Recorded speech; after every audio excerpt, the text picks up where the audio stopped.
Susquehanna Valley and originating from the National Weather Service and State College. Here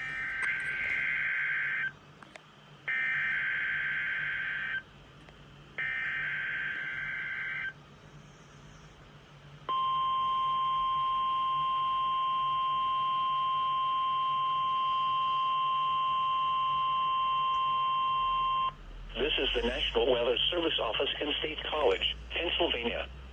The tones you just heard were a test of the specific area message encoding and tone alert systems. During dangerous weather events, NOAA weather radio receivers can be activated by these systems. A message with information about a watch or warning would follow.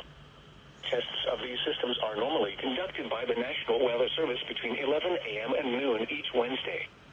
If there is a threat of severe weather, the test may be postponed until the next good weather day.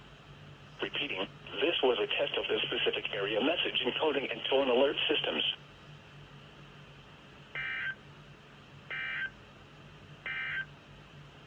Here's the hazardous weather outlook.